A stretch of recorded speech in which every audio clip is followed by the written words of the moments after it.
As the dimly lit corridors of our college dorm stretched ahead, a cold shiver ran down my spine. It was a late night, and I was alone, save for the occasional flicker of a dying fluorescent light overhead.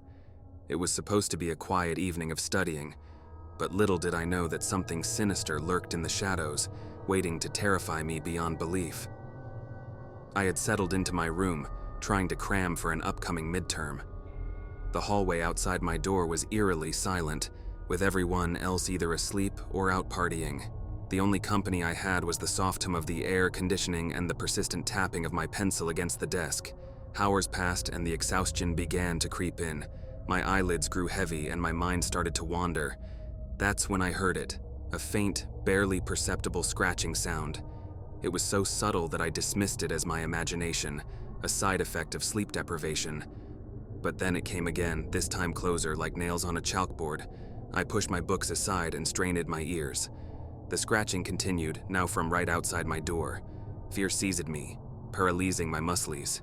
My heart pounded in my chest as I stared at the doorknob, willing it to stay locked. A low, guttural growl followed the scratching. It was a sound that chilled me to the bone, a sound that no human throat could produce. Panic set in, and I fumbled for my phone to call campus security. But as soon as my trembling fingers touched the screen, the scratching and growling stopped abruptly, leaving behind an oppressive silence. I hesitated, the phone halfway to my ear. Maybe it was nothing. Maybe I was overreacting. But then, just as I started to lower my phone, the door handle began to turn slowly, ever so slowly. It creaked as it moved, and my heart leaped into my throat. I hadn't locked it. I was sure of it. With trembling hands, I bolted from my chair and threw my weight against the door. The force on the other side pushed back, and for a moment, it was a silent, terrifying standoff. My mind raced, and I yelled for help, praying that someone, anyone, would hear me. But the dormitory was deserted, and my voice echoed in the empty halls. With a sudden surge of strength, I managed to slam the door shut and lock it just in time. Whatever was on the other side had been trying to get in, and I knew that my life was in danger. I backed away from the door, my phone still in hand, ready to dial 911 if necessary. But then, the room plunged into darkness. The power had gone out. My heart raced even faster as I was cast into an inky blackness that felt suffocating.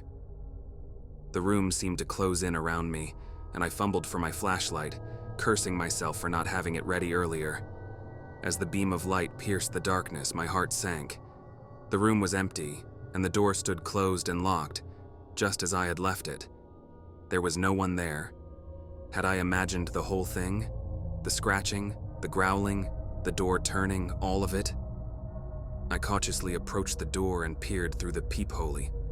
The hallway was empty too, but that in the eerie glow of emergency exit signs.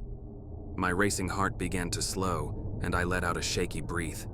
Maybe I had hallucinated the entire ordeal. Perhaps I was more tired than I had realized. Just as I was about to convince myself that it had all been a figment of my imagination, a whispering voice echoed in my ears. A voice that seemed to come from within the walls themselves. It was a voice I couldn't understand, speaking in a language that felt ancient and sinister. I stumbled back, my flashlight shaking in my hand. The voice grew louder, filling the room, suffocating me with its malevolence. It seemed to come from everywhere and nowhere at once. I clutched my ears, trying to block it out, but it persisted, growing louder and more insistent. And then, just as suddenly as it had begun, the voice stopped. The power flickered back on, and the room was bathed in light once more. I was alone, but the terror of that night would stay with me forever. Whatever had visited me that evening, it was something beyond human comprehension, something that should have remained hidden in the shadows.